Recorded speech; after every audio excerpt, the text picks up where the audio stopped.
तत्पूर्वी शेअर मार्केटवर काय नेमका परिणाम होऊ शकतो? आज अर्थसंकल्प आहे, सुरुवात 9:30 वाजता ज्यावेळेला शेअर मार्केट आज उघडला गेला, शनिवारचा दिवस आहे पण शेअर मार्केट आज सुरू आहे.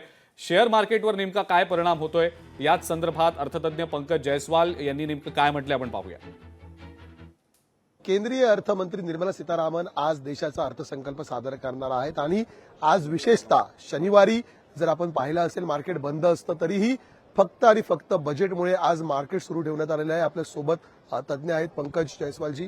सर काय सांगाल, एकंदरीत आज मार्केट कशा प्रकारे सुरुवात झालेली आहे, काय सांगाल? मार्केट तो बहुत अच्छा शुरू किया. अभी आप देखोगे निफ्टी मिड कैप 100 जो है लगभग 396 400 के ऊपर जा रहा है और जो नॉर्मल सेंसेक्स है जो बीएससी का वो जो है 200 प्लस जा रहा है. तो मार्केट का रिस्पांस तो काफी अच्छा है. सरकार की जो इस बार की पॉलिसी होती है वो ये होगी कि हम किस तरह से एआई को हम अडॉप्ट करें और ये भारत के लिए मौका भी है. तो डेटा सेंटर को लेके या एआई को लेके हम एक पॉलिसी देखेंगे और उसके बाद दो चीज होती है. एआई से एक नया एम्प्लॉयमेंट बढ़ेगा, एफिशिएंसी बढ़ेगी काम करने की, रिजल्ट बहुत फास्ट होंगे, लेकिन एक अनएम्प्लॉयमेंट भी क्रिएट होगा. तो उसको कैसे अकोमोडेट करती है उसको भी लेके इस बार के बजट में दिखेगा. तो इकोनॉमी बढ़ाने के लिए हमको तीन ही सेक्टर दिखता है. इंफ्रास्ट्रक्चर पे गवर्नमेंट फोकस करेगी और दूसरा हाउसिंग पे फोकस करेगी, एआई पे फोकस करेगी और किसान तो हमेशा उसके मुख्य मुद्दे में रहता ही रहता है. धन्यवाद आमच्याशी बातचीत केल्याबद्दल. आणि कॅमेरामॅन निकेश मोरेसह मी चेतन नावरे, मुंबई. आता अर्थसंकल्पामध्ये शेतकरी वर्ग, महिला वर्ग, तरुण पिढी आणि बेरोजगारीचा मुद्दा आहे, महागाई दराचा मुद्दा आहे, सामान्यांसाठी असलेल्या एकंदरीत वेगवेगळ्या योजनांचा मुद्दा आहे. मात्र महिला वर्ग आणि शेतकऱ्यांसाठी सुद्धा आजच्या अर्थसंकल्पामध्ये विशेष तरतुदी कराव्यात या अनुषंगाने मागणी होतीये. शीतल कॅलेरो यांच्याशी आमचे प्रतिनिधी भूषण शिंदे यांनी संवाद साधला, आपण पाहूया. आज केंद्र सरकारचं बजेट सादर होणार आणि एकंदरीत संपूर्ण बजेटमध्ये नेमकं दडलेलं काय आहे याची उत्सुकता सगळ्यांना लागलेली आहे. आपल्यासोबत आहेत शीतल कॅलरो मॅडम, खूप सारं स्वागत. आज बजेट सादर होणार, साधारण 11 वाजता बजेट सादर होईल. काय काय अपेक्षित आहे, सामान्य लोकांना यामधून काय मिळेल, तुम्हाला काय वाटतं, यामधून तुमचं आकलन काय याबद्दलचं? हे बजेट खूपच प्रोग्रेसिव्ह बजेट असणार. जे महिलां आहेत, जे युवा पिढी आहेत आणि जे आमचे किसान आहेत, आमचे अन्नदाता आहेत, त्याच्यावर खूपच फोकस असणार, हे माझी अपेक्षा आहे.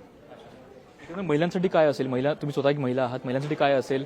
अनेक योजना पुन्हा नवीन सरकार आणणार आहे का? कसं वाटतं तुम्हाला एकंदरीत याबद्दल, याकडे पाहून? जे लास्ट इयर पण होतं आणि हे वर्षात पण मला खूपच अपेक्षा आहेत की वुमेन फोकस असणार.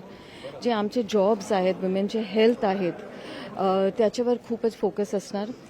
लोन्स आहेत आणि जे खूपच जे काम करणारी महिला आहेत त्याच्या हेल्थवर, त्यांची बालवाडी, लोन्स याच्यावर खूपच फोकस असणार. कॅमेरा राजेश मनियारसह भूषण शिंदे, लोकशाही मराठी, मुंबई.